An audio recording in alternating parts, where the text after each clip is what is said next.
अरे बाप रे, ये तो धोती खोल रहा है। प्रॉब्लम ऑफ इविल जो है, प्रॉब्लम ऑफ इविल दर हकीकत दो असम्पशंस पर कायम है। अगर आप इन दो असम्पशंस को समझ जाएं तो ये प्रॉब्लम नहीं रहेगी, आर्ग्यूमेंट आपको समझ में आ जाएगी कि ये कोलैप्स कर जाता है। पॉइंट नंबर 1, यानी जो आपका सबसे पहला फॉल्स असम्पशन है कि गॉड मर्सीफुल है, ओमनीपोटेंट है, दुनिया में जुल्म हो रहा है। लेकिन आपको ये समझना चाहिए कि हमारे वर्ल्ड व्यू के मुताबिक गॉड सिर्फ ओमनीपोटेंट और सिर्फ मर्सीफुल नहीं है, बल्कि वो ऑल वाइज भी है और वो ऑल नोइंग भी है। उसके हर काम के पीछे हिकमत और विजडम है। ये कोई जरूरी नहीं है कि वो हिकमत और विजडम आपको समझ में आए या मुझे समझ में आए। अगर आप जो समझ रहे हैं उसके मुताबिक आप फैसला कर रहे हैं, ये लिमिटेड पर्सपेक्टिव से आर्ग्यूमेंट है। और इस चीज को हम अपनी दुनिया में, अपने लाइफ में, डेली लाइफ में इस प्रिंसिपल को एक्सेप्ट करते हैं। हम जब किसी डॉक्टर के पास जाते हैं, डॉक्टर के पास जाकर वो अगर उसने हमें कोई दवाई दी है तो हम ये तो नहीं कहते कि जब तक आपके पास जितना नॉलेज और जितना विजडम नहीं है, आपने क्यों ये दवाई दी है, तब तक हम इस चीज को एक्सेप्ट नहीं करेंगे। नहीं कहते, हम उसकी अथॉरिटी को तस्लीम करते हैं। क्यों? क्योंकि उसकी हम जानते हैं कि वो नॉलेजेबल है, वो विजडम वाला है, हमसे ज्यादा नॉलेज और हमसे ज्यादा विजडम है। बताएं सर। नहीं, डॉक्टर में और खुदा में बड़ा डिफरेंस है। डॉक्टर पढ़ा लिखा होता है, एक तो मैं उसकी बात सुनूंगा। दोयम ये नहीं, कुछ जवाब तो ये भी नहीं है सर। प्लीज आप अगर सब ऑडियंस से बोलने लगेंगे तो फिर मतलब नहीं सिविलाइज्ड बहस का। मतलब आप ये कहें कि चूंकि आप डॉक्टर पे बिलीव करते हैं इसलिए खुदा पे बिलीव किए, क्या ये मिसाल आपको समझाने के लिए आर्गुमेंट है, इस पे आपको एतराज नहीं है। तो सिंपल बात ये है कि मैं अगर ये यकीन कर लूँ कि एक ओमनीपोटेंट, उसकी मसलहत है, ये जो बच्चे मर रहे हैं ये मसलहत है उसकी, मुझे नहीं चाहिए थी मसलहत। उसकी मसलहत नहीं, यही तो समझना है, मतलब एक्सपीरियंस। अच्छा, इस आपने अभी मेरी बात पूरी सुनी नहीं। मैंने कहा आपका पूरा आर्ग्यूमेंट दो फॉल्स असम्पशंस पर है। एक फॉल्स असम्पशन मैंने बता दिया, दूसरा फॉल्स असम्पशन ये है कि इस दुनिया में इविल के होने का कोई गुड रीजन नहीं है, जबकि हमारे पास बाज रीजंस मौजूद हैं, हमारे पास बाज वजूहात मौजूद हैं। अगर इस दुनिया में इविल ना हो तो आप गुड को डिफाइन कैसे करेंगे? अगर जुल्म ना हो आप इंसाफ को समझेंगे कैसे? अगर तारीकी ना हो तो आप लाइट को समझेंगे कैसे? बहुत अच्छे। अभी और सुन लें, अभी और बाकी है। ये तो बात बहुत पसंद आई साहब मुझे कि जब तक रेप ना हो तब तक औरतों की इज्जत का ख्याल आपने मेरा जवाब पूरा सुना ही नहीं। जब तक के बच्चों का कत्ल ना किया जाए तब तक आपको बच्चों की मासूमियत की इज्जत। आपने पूरा जवाब सुना ही नहीं। क्या बात है, क्या आपने नुक्ता निकाला? आपने पूरा जवाब सुना ही नहीं। आप सुन लें, मेरी बात सुन लें।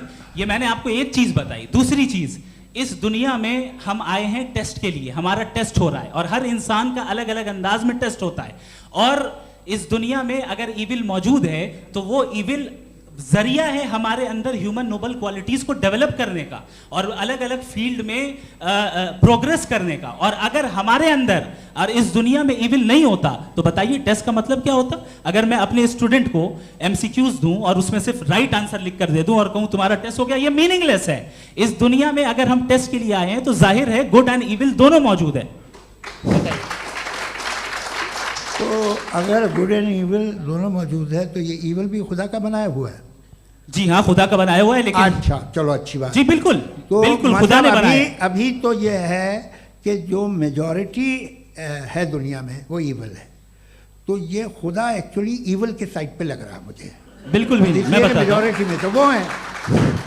क्या बात कर रहे हैं भाई आप? कोई भी जो मुंसिफ होगा, चाहे आपका अपना घर हो जिसके आप सबसे बड़े हैं, चाहे आपकी ऑर्गेनाइजेशन हो जो आप चलाते हैं, वहाँ पर आप इविल रखेंगे साबित करने को कि बाकी लोग शरीफ हैं? मेरी बात सुनिए। क्या ये आर्ग्यूमेंट ही गलत है? अगर कि जब तक के कोई इविल नहीं होगा तब तक के शरीफ आदमी शरीफ नहीं लगेगा। अगर एग्जामिनर गलत ऑप्शन दे रहा है तो एग्जामिनर इविल नहीं हो गया। जो गलत ऑप्शन को सेलेक्ट कर रहा है वो फेल होगा।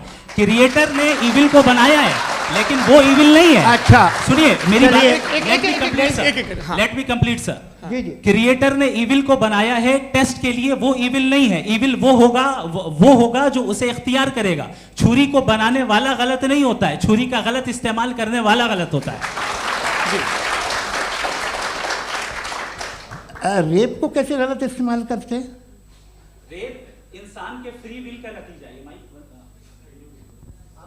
ये रेप कैसे गलत इस्तेमाल होता है? ये मुझे अब सुन लें, अब सुन लें। गलत इस्तेमाल होता है। हाँ मैं बता रहा हूँ ना, कैसे गलत? मैं बता रहा हूँ कि जो इविल इस दुनिया में मौजूद है उसके कई सारे तरीके हैं। एक तरीका इंसान का अपना फ्री विल है। अब अगर कोई रेपिस्ट रेप कर रहा है तो इसका गॉड का कसूर नहीं है, वो अपने फ्री विल का गलत इस्तेमाल कर रहा है, उसको सजा मिलनी चाहिए। अच्छा, और उसी के लिए जहन्नम बनाई गई है।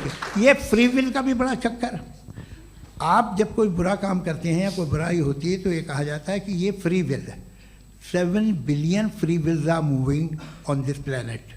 7 बिलियन फ्री विल। और एक आदमी अपनी फ्री विल से मुझे कत्ल कर दे तो मैं खुदा की मर्जी से मरा हूँ कि इसकी फ्री विल की वजह से? मेरी मौत खुदा के हाथ है या ये फ्री विल वाले के हाथ? खुदा ने फ्री विल का निजाम बनाया है और उस निजाम का गलत इस्तेमाल करके कोई आपको मार रहा है, इस्तेमाल करके मेरा कत्ल कर देता है। अब मेरी मौत का जिम्मेदार कौन है? वो इंसान जिम्मेदार है। वो इंसान जी। तो ये कहना कि और उसको सजा मिलेगी। तो अब आप आगे चलिए कि ये तय करना कि अल्लाह ही या अल्लाह ने खुदा ही जिंदगी देता है, खुदा ही मौत देता है, ये गलत है। बिल्कुल गलत नहीं है। हाँ, नहीं, निजाम उसी ने बनाया फ्री विल का। निजाम मौत और हयात का उसी ने बनाया। You are contradicting yourself. अभी आपने कहा कि एक आदमी ने फ्री विल से आपको मार दिया, इसमें उसे फ्री विल दी गई थी, उसने गलत इस्तेमाल किया। 7 billion free wills are moving on this planet और आप चाह रहे हैं कि मैं सिर्फ खुदा का ध्यान करूं। ये 7 बिलियन फ्री विल्स को मुझे लुक आफ्टर करना पड़ेगा कि नहीं? ये तो तबाहियां कर रही हैं और तबाहियां ज़्यादा हो रही हैं। बिल्कुल। तो अगर आप बताएं अगर खुदा नहीं है फॉर एग्जाम्पल, तो आप इविल को कैसे डिसाइड करेंगे? यानी how can you define evil objectively without God? देखिए, दुनिया में 2 तरह के जानवर हैं। एक जो अकेले रहते हैं जंगल में और एक जो ग्रुप्स में रहते हैं। ग्रुप में जो भी रहेगा, चाहे वो आपका फाउंडेशन हो, चाहे कोई क्लब हो, चाहे कोई पॉलिटिकल पार्टी हो, चाहे कोई यूनिट हो, उसमें आपको इंटरैक्ट करने के रूल बनाने पड़ेंगे। यानी लोग तय करेंगे। लोग तय करेंगे। अगर लोगों ने ये तय किया कि किसी का रेप करना सही है, आप जस्टिफाई करेंगे? नहीं, आपका फाउंडेशन तो ये हो गया ना कि लोग ही विल डिसाइड करेंगे। नहीं। अरे दुनिया में ऐसे ग्रुप्स हैं जो रेप को जायज़ मानते हैं सर्टेन हालात में। मैं डिटेल में नहीं जानूंगा, आप भी जानते हैं। ये जो आईसिस वाले थे, इन्होंने क्या किया था, तो उन्होंने क्या किया उसका खुदा से कोई ताल्लुक नहीं है सर। मैंने सिंपल सवाल किया कि इविल को आप डिफाइन करते कैसे हैं? आइए वापस आइए जी। आप साथ में तभी रह सकते हैं जब कुछ आप ऐसे उसूल डेवलप करें जिसमें हर एक का बेसिक तहफ़्फ़ुज़, हर एक का बेसिक राइट हो और हर एक को कोई आराम मिले। यही तरीक़ा है किसी भी ऑर्गेनाइजेशन जिसमें एक से ज़्यादा लोग हैं और वो ऐसे चलती है ज़िंदगी। उसमें अगर आप गड़बड़ करेंगे तो तबाही होगी, नुकसान होगा, बर्बादियाँ आएंगी। और अगर उसमें आप घर ले लीजिए ना, एक हस्बैंड है, एक वाइफ है, बच्चे हैं, वालदा भी हैं, 2 बहनें भी हैं, एक भाई भी है। अब इसमें कोई निज़ाम आपको चाहिए साथ में रहने का और एक दूसरे पे भरोसा रहे, एक दूसरे के बहीख्वाह हों, एक दूसरे की मदद करें, ऐसी जिंदगी। सर आपकी बात आ गई। आप ये कह रहे हैं कि लोग डिसाइड करेंगे क्या सही है क्या गलत है, यही है? मेजॉरिटी डिसाइड करेगी क्या सही है क्या गलत है? अरे भाई बिल्कुल। मेजॉरिटी अगर ये कहे कि नाजी जर्मनी के साथ जिस तरह मेजॉरिटी थी कि जेनोसाइड करना सही, आप जस्टिफाई करेंगे? उस वक्त आपका ये सवाल सिर्फ उसके बाद क्लोज कर। हाँ, उस वक्त प्लेनेट पे जो लोग थे, उनमें कितने लोग हिटलर को सही समझते? अच्छा, प्लेनेट की मेजॉरिटी तय करेगी, सोसाइटी की नहीं। प्लेनेट की मेजॉरिटी गॉड के एग्जिस्टेंस को सही मानती है, आप क्यों नहीं मानते? ये हेलो ये क्रॉस क्वेश्चन का राउंड यहाँ पर समाप्त होता है।